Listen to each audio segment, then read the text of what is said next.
Hello viewers, இன்னைக்கு நம்ம பார்க்க போகிற தலைப்பு வந்து பார்த்தீங்கன்னா திசைகள், டைரக்ஷன். திசைகள் கணக்குகள் வந்து நம்ம பார்க்க போகிறோம். டிஎன்பிசிக்கு, டெட்டு, அதுக்கடுத்து ஆர்ஆர்பி எக்ஸாம், பேங்க் எக்ஸாம் எல்லாத்துக்கும் யூஸ் ஆகிற மாதிரி ஃபஸ்ட்டு பாருங்கள். ஸோ ஃபஸ்ட்டு கணக்கு, ராமு மேற்கு நோக்கி நிற்கிறான். அவன் 45 டிகிரி கடிகார திசையில் திரும்புகிறான்.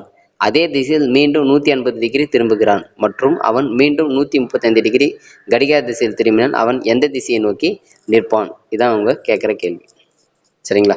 இப்போ என்னன்னா, நம்ம எப்பவுமே இந்த டைரக்ஷன் கடிகார கணக்கு, அதாவது நமக்கு திசைகள் கணக்கு வந்து பார்த்தீங்கன்னா ஃபஸ்ட்டு இப்படி தான் போட்டுக்கணும். சரிங்களா? அதாவது மேற்கு, கிழக்கு, வடக்கு, தெற்கு. ஸோ இந்த ஆர்டர் தான் போட்டுக்கணும். ஸோ அவங்க என்ன சொல்கிறாங்கன்னா, ஃபஸ்ட்டு ராமு மேற்கு நோக்கி நிற்கிறான் அப்படின்னாங்க. சரிங்களா? இப்போ இங்கே நிற்கிறான், ராமு வந்து இங்கே மேற்கு நோக்கி இருக்கிறான். அவன் கடிகார திசையில் 45 டிகிரி வந்து திரும்புகிறான். சரிங்களா? இங்கே பாருங்கள், 45 டிகிரி திரும்பி இங்கே வந்துட்டாங்க. சரிங்களா? 45 டிகிரி திரும்பி அங்கேருந்து திரும்பவும் 180 டிகிரி திரும்புகிறாங்க. சரிங்களா? 45 டிகிரி திரும்ப அங்கேருந்து 180 டிகிரி. சரிங்களா? திரும்பிட்டு மறுபடியும் என்ன பண்ணுறாங்க, அங்கேருந்து மறுபடியும் ஒரு 135 டிகிரி. சரிங்களா? திரும்பினா அவங்க இப்போ எந்த திசையில் நிற்பாங்க அப்படின்னு கொஷின் கேட்குறாங்க. சரிங்களா? இப்போ இங்கேருந்து 135 டிகிரி, ஆக்சுவலாக இது 90. சரிங்களா? இது 90 ப்ளஸ் இது ஒரு 45, 135 ஃபுல்லாக மறுபடியும் ஸ்டார்ட் பண்ண இடத்துக்கே வந்துடுறாங்க. சரிங்களா?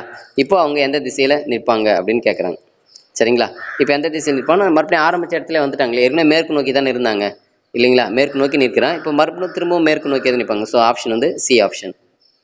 அடுத்தது இரண்டாவது கணக்கு, மனிதன் ஒருவன் தெற்கு நோக்கி நிற்கிறான். இப்போ வந்து தெற்கு நோக்கி நிற்கிறான். அவன் 135 டிகிரி எதிர் கடிகார திசையில் திரும்புகிறான் மற்றும் 180 டிகிரி கடிகார திசையில் திரும்பினான். அவன் எத்திசையை நோக்கி நிற்பான்? இதான் வந்து கேள்வி. இப்போ என்ன சொல்றாங்கன்னா, தெற்கு நோக்கி நிற்கிறாங்க. சரிங்களா? தெற்கு நோக்கி நிற்கிறாங்க. இங்க பாருங்க, இப்போ நம்ம நார்மலாக போகிற மாதிரி வடக்கு, தெற்கு, மேற்கு, கிழக்கு போட்டாச்சு. இப்போது அவன் வந்து பார்த்தீங்கன்னா தெற்கு நோக்கி நிற்கிறாங்க. சரிக்கா? தெற்கு நோக்கி நிற்கிறாங்க. இப்போ இங்கே தான் இருக்கான். சரி, இந்த பாயிண்ட்ல நிற்கிறாங்க, தெற்கு நோக்கி நிற்கிறாங்க. இப்போ இங்கேருந்து என்ன பண்ணால் 135 டிகிரி கடிகார எதிர் திசைக்கு போகிறாங்க. நல்லா புரிஞ்சு, 135 டிகிரி கடிகார எதிர் திசை. அதாவது இது வந்து 90. நல்லா புரிஞ்சு, இங்கேருந்து இது வரலாம் போகிறது 90. 90லேருந்து ஒரு 45 கரெக்டாக இந்த மிடில் எப்படி போகும். சரிங்களா? 135 டிகிரி முடிஞ்சிருச்சு. திரும்பவும் அந்த இடத்துல இருந்து திரும்பவும் 180 டிகிரி அப்படியே ரிவர்ஸில் கடிகார திசைக்கு. அப்போ இந்த இடத்துல வந்து இங்கே இருக்கிறான். சரிங்களா? இப்போ அவன் எதை நோக்கி நிற்கிறான் அப்படின்னு பார்த்தீங்கன்னா, இப்போ இந்த இடத்துல இருந்து எப்படி பார்ப்பாங்கன்னா தென்மேற்கு திசை. இது வந்து அதாவது மேற்குக்கும் தெற்குக்கும் இடையில வர்றது தென்மேற்கு, வடக்குக்கும் கிழக்கு இடையிறது வடகிழக்கு, கிழக்குக்கும் தெற்குக்கும் இருக்கிறது வந்து பார்த்தீங்கன்னா தென்கிழக்கு, அதே மாதிரி மேற்குக்கும் வடக்கு இருக்கிறது வடமேற்கு. சரிங்களா? ஸோ இப்போ இங்கே எந்த திசையில் நிற்பாங்க, தென்மேற்கு திசையில் நிற்பாங்க. சரிங்களா? ஸோ அப்போ ஆன்சர் வந்து டி ஆப்ஷன், தென்மேற்கு. அடுத்தது மூன்றாவது கணக்கு, மனிதன் ஒருவன் மேற்கு நோக்கி நிற்கிறான். சரிங்களா? மேற்கு நோக்கி நிற்கிறாங்க. அவர் கடிகார திசையில் 45 டிகிரி திரும்புகிறான். மீண்டும் கடிகார திசையில் 180 டிகிரி திரும்புகிறான் மற்றும் அவன் எதிர் கடிகார திசையில் 270 டிகிரி திரும்புகிறான் எனில் அவன் எத்திசையை நோக்கி நிற்பான்? இதான் கேள்வி. ஃபர்ஸ்ட் பாருங்க, மனிதன் ஒருவன் மேற்கு நோக்கி நிற்கிறான். ஸோ அதை முதல்ல போட்டுக்கலாங்க. பாருங்க, படத்தில் பாருங்க, மேற்கு நோக்கி நிற்கிறான். இதான் இந்த இடம் தான். சரிங்களா? இந்த மேற்கு நோக்கி நிற்கிறான். அங்கேருந்து என்ன பண்ண 45 டிகிரி நிற்கிறான். 45 டிகிரி திரும்புகிறான். திரும்ப என்ன பண்ணால் அங்கேருந்து அப்படி 180 டிகிரி திரும்புகிறான். அப்போ என்ன ஆகுனா இங்கே வந்திருப்பான், இந்த திசையை வந்துட்டு இருப்பான். சரிங்களா? திரும்புகிறான். ஓகேங்களா? அடுத்தது அங்கேருந்து திரும்ப ரிவர்ஸில் 270 டிகிரி வந்து பார்த்தீங்கன்னா என்ன பண்ணுறேன்னா கடிகார எதிர் திசையில் 270 டிகிரி. சரிங்களா? 270 டிகிரி எப்படி கால்குலேட் பண்ணுறது அப்படின்னா, பாருங்க, இங்கேருந்து ஒரு 90, சரி இங்கேருந்து ஒரு 45, 45லேருந்து ஒரு 90 இல்லைங்களா? 135, 135லேருந்து இது வரலும் ஒரு 90 ஆட் பண்ணிங்க அப்படின்னா 225 வரும். 225 ப்ளஸ் இது ஒரு 45 சேர்த்திங்கன்னா அப்போ இங்கே ஒரு தென்மேற்கு திசையில் வரும். கடைசியாக அவன் நிற்கிறது வந்து தென்மேற்கு நோக்கி நிற்பாங்க. ஸோ அதுதான் ஆன்சர். ஸோ ஆன்சர் வந்து டி ஆப்ஷன். ஹலோ வியூவர்ஸ், திசைகள் கணக்குகள், டைரக்ஷன் கணக்குகள், அதான் நான்காவது கணக்கு பார்க்குறோம். நதி ஒன்று மேற்கிலிருந்து கிழக்கு நோக்கி பாய்கிறது. அதன் வழியில் இடதுபுறமாக திரும்புகிறது. அரைவட்ட பாதையில் குன்று ஒன்றை சுற்றுகிறது இல்லைங்களா? மீண்டும் சரிங்களா? பாருங்க, நதி ஒன்று மேற்கிலிருந்து கிழக்கு நோக்கி பாய்கிறது. அதன் வழியில் என்ன பண்ணுது, இடதுபுறமாக திரும்புது. திரும்பிட்டு ஒரு அரைவட்ட பாதையில் ஒரு குன்றை சுற்றி வருது. சரிங்களா? மீண்டும் வந்து பார்த்தீங்கன்னா திசையில் செல்கிறது. சரிங்களா? மீண்டும் இடதுபுறமாக, சரிங்களா, மீண்டும் இடதுபுறமாக திரும்பி இடதுபுறமாக திரும்பி நேர் வழியில் செல்கிறது. தற்போது நதி எத்திசையில் பாய்கிறது. நல்லா புரிஞ்சு. இப்போ கிழக்கு நோக்கி பாய்கிறதுன்னு சொல்லிட்டாங்க பாருங்க. இப்படி போட்டு ஏரோ மார்க் போட்டிருக்கோமா? இப்போ கிழக்கு, இது வந்து மேற்கு, இது கிழக்கு. சரிங்களா? இப்போ இங்கே வடக்கு தெற்குலாம் கொடுக்கல. சரி, கிழக்கு நோக்கி பாய்கிறது. அங்கேருந்து என்ன பண்ணால் இடதுபுறமாக கொஞ்சம் திரும்பி, சரி, இடதுபுறமாக திரும்பி ஒரு அரை வட்டத்தில் ஒரு குன்று அப்படி சுற்றி வருது. அரை வட்டத்தில் இடதுபுறமாக இப்படி அரை வட்டத்தில் சுற்றி, அரை வட்டத்தில் சுற்றி திரும்ப என்ன பண்ணால் அதே திசையில் கிழக்கு திசையில் இதுவாகுது. சரிங்களா? பாருங்கள், இடதுபுறமாக திரும்பி இப்போ இங்கேருந்து இப்படி வந்ததுங்களா? இடதுபுறமாக திரும்ப இங்கே வந்து நின்னாச்சு. இங்கேருந்து இடதுபுறமாக திரும்பி என்ன பண்ணுது? நேர் வழியில் செல்கிறது. நேர் வழியில் போகுது அப்படின்னா என்ன அர்த்தம்? இப்போ நதி திசையில் பாய்கிறதுன்னா கிழக்கு திசையில் பாய்கிறது. ஸோ ஆப்ஷன் வந்து பி ஆப்ஷன்.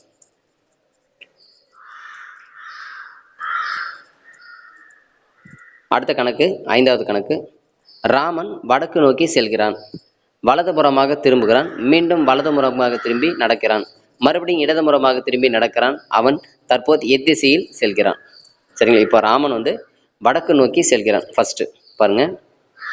எப்பவுமே இந்த மாதிரி கணக்குகள் வந்து பார்த்தீங்கன்னா நம்ம இந்த இடத்துல சென்டரில் இப்போ நம்ம வந்து பார்த்தீங்கன்னா வடக்கு தெற்கு மேற்கு கிழக்குலாம் போட்டாச்சு இல்லையா?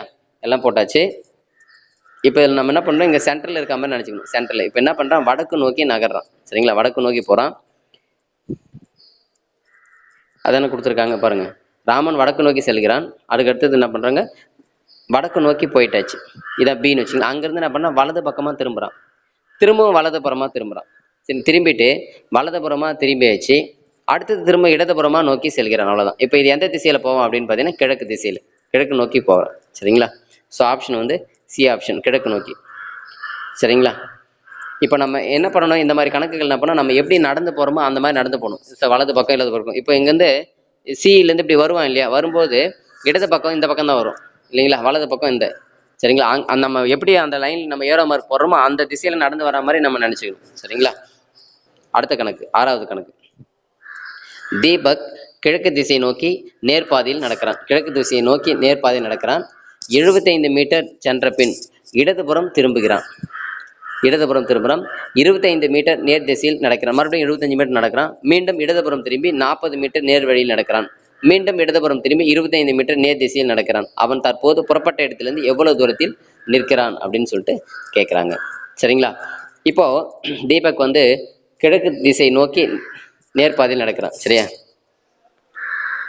பாருங்க.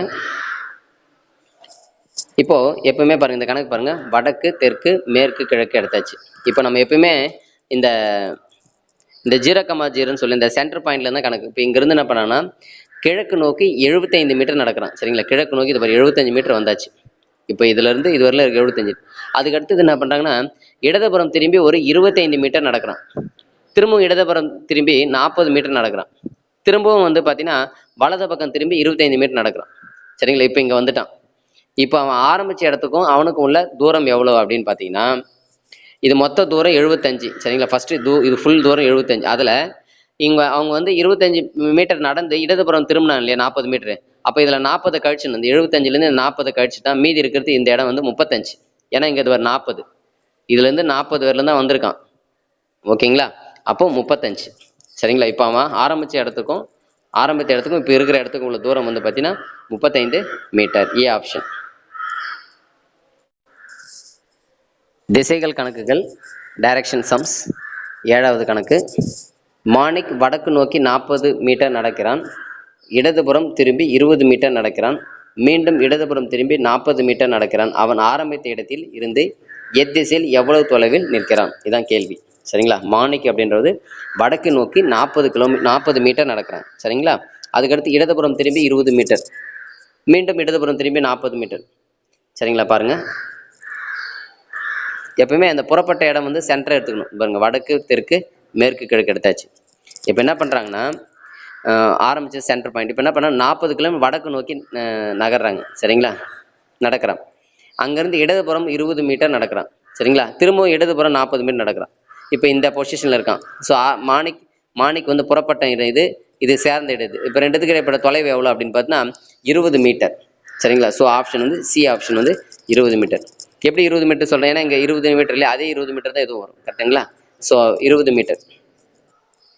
அடுத்த கணக்கு, 8வது கணக்கு. ஒரு நாள் ரவி தெற்கு நோக்கி 10 கிலோமீட்டர் சைக்கிள் மிதிக்கிறான். பின் வலதுபுறம் திரும்பி 5 கிலோமீட்டர் சைக்கிள் மிதிக்கிறான். மீண்டும் வலதுபுறமாக 10 கிலோமீட்டர் மற்றும் இடதுபுறமாக 20 கிலோமீட்டர் மிதித்து தன் வீட்டை அடைகிறான் எனில் தனது வீட்டை நேர் வழியில் அடைய அவன் எத்தனை கிலோமீட்டர் சைக்கிளை மிதித்திருக்க வேண்டும்? சரிங்களா? ஃபர்ஸ்ட் வந்து ரவி தெற்கு நோக்கி 10 கிலோமீட்டர் சைக்கிள் மிதிக்கிறான். சரிங்களா? முதல்ல அந்த சென்டர் பாயிண்ட் நம்ம போட்டுக்கிறோம். சரிங்களா? இப்போ ரவி புறப்பட்ட இடம் வந்து சென்டர். சரிங்களா? வடக்கு தெற்கு கிழக்கு போட்டாச்சு. இப்போ வந்து இந்த புறப்பட்ட இடத்துல இருந்து என்ன பண்றாங்கன்னா தெற்கு நோக்கி 10 கிலோமீட்டர் நடக்கிறான். சரிங்களா? அதுக்கடுத்து வலதுபுறமா திரும்பி 5 கிலோமீட்டர், திரும்பவும் வலதுபுறமா திரும்பி 10 கிலோமீட்டர், திரும்பவும் இடதுபுறமா திரும்பி 10 கிலோமீட்டர்ல போயிட்டு வீடு அடைஞ்சிடறான். ஸோ எங்க வீட்டுக்கு வந்துட்டான். இப்போ அவன் புறப்பட்ட இடத்துல இருந்து நேர் வழியில வர மாதிரி இருந்தா, இப்போ நம்ம சுத்திட்டு வந்திருக்கோம் பாருங்க, இங்க வந்திருக்கோம், சுத்திட்டு வந்திருக்கோம். இப்போ நேர் வழியில வர மாதிரி இருந்தா எவ்வளவு தூரம் ஆகும் அப்படின்னு கேட்கறாங்க. இப்போ நேர் வழியில்னா அது பாருங்க, இது புறப்பட்ட இடம், இங்க வீடு இருக்கு. இப்போ நேர் வழியில எப்படி வந்தானா ஆக்சுவலா இங்க இருந்து இங்க வரது, இந்த பில இருந்து வரது இது 5 மீட்டர் ஆயிடுமா, 5 கிலோமீட்டர் ஆயிடுமா. இங்க இருந்து இது ஒரு 10 கிலோமீட்டர், ரெண்டு சேர்ந்தா 15 கிலோமீட்டர். சரிங்களா? அப்போ அவன் ரவி புறப்பட்ட இடத்துல இருந்து அவன் வீட்டிற்கு நேர் வழியில வர மாதிரி இருந்தா 15 கிலோமீட்டர். அடுத்தது 9வது கணக்கு. ராஜேஷ் தனது வீட்டிலிருந்து அலுவலகத்திற்கு செல்கிறான். அவன் கிழக்கு நோக்கி நடக்கிறான். 20 கிலோமீட்டர் சென்ற பிறகு தெற்கு நோக்கி 10 கிலோமீட்டர் நடக்கிறான். மேற்கு நோக்கி 35 கிலோமீட்டர் நடக்கிறான். வடக்கு நோக்கி 5 கிலோமீட்டர் செல்கிறான். மீண்டும் கிழக்கு திசையில் 15 கிலோமீட்டர் செல்கிறான். அவன் ஆரம்ப நிலைக்கும் இறுதி நிலைக்கும் உள்ள வித்தியாசம் எவ்வளவு அப்படின்னு கேட்குறாங்க. இப்போ பாருங்க, இப்போ அவங்க என்ன கொடுத்துருக்காங்க அப்படின்னு பார்த்தீங்கன்னா, ராஜேஷ் தனது வீட்டிலிருந்து கிழக்கு நோக்கி நடக்கிறான். வீட்டிலிருந்து அலுவலகத்துக்கு செல்கிறான். அவன் கிழக்கு நோக்கி, அலுவலகத்திலிருந்து தான் கிழக்கு நோக்கி போறான். சரிங்களா? அலுவலகத்திலிருந்து கிழக்கு நோக்கி போறாங்க. சரிங்களா? அதான கொடுத்துருக்காங்க. பாருங்க, ராஜேஷ் தனது வீட்டிலிருந்து அலுவலகத்துக்கு செல்கிறான். அவன் கிழக்கு நோக்கி நடக்கிறான். 20 கிலோமீட்டர் சென்ற பிறகு தெற்கு நோக்கி 10 கிலோமீட்டர். சரிங்களா?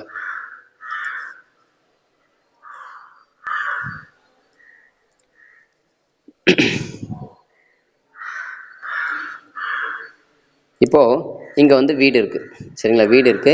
ஸோ அங்கிருந்து என்ன பண்ணா கிழக்கு நோக்கி 20 கிலோமீட்டர் நடக்கிறாங்க. அதுக்கடுத்து அங்கிருந்து என்ன பண்றான் 10 கிலோமீட்டர் வந்து வலதுபுறமா, அதாவது தெற்கு நோக்கி.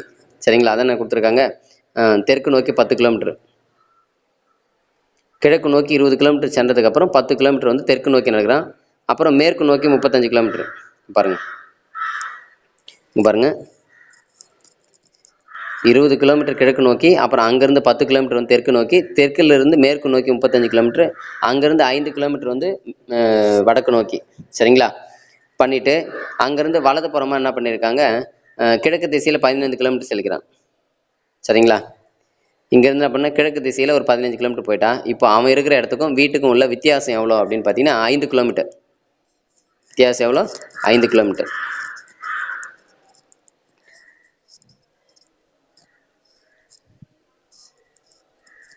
ஸோ ஆன்சர் வந்து பார்த்தீங்கன்னா பி ஆப்ஷன். அவன் ஆரம்ப நிலைக்கும் இறுதி நிலைக்கும் உள்ள வித்தியாசம் எவ்வளவு? எதை வச்சு நம்ம டிசைட் பண்ணுறோம் அப்படின்னா, இது ஒரு மொத்த தூரம் 10. கரெக்டுங்களா? அது மாதிரி இது மொத்த தூரம் வந்து 10. அதில் இது ஒரு 5 அப்படின்னு ஆயிடுச்சுன்னா, இந்த பாதி வந்து 5 அப்படின்னா மீதி இருக்கிற பாதி வந்து 5. சரிங்களா? அப்போ நம்ம வீட்டுக்கும் அலுவலகத்துக்கும் உள்ள தூரம், அதாவது வீட்டுக்கு அலுவலகம்ல அவன் இப்போ சேர்ந்துருக்கிற இடம் வந்து ஆக்சுவலாக அலுவலகம். சரிங்களா? அப்போது அலுவலகத்துக்கும் வீட்டுக்கு உள்ள தூரம் வந்து 5 கிலோமீட்டர். அவங்க வந்து வீட்டுக்கு அலுவலகம்னு கேட்கல, இப்போ இருக்கிற இடத்துக்கும் வீட்டுக்கும் எவ்வளோ தூரம் அப்படின்னு கேட்கல, இல்லை உள்ள வித்தியாசம் தான் கேட்குறாங்க.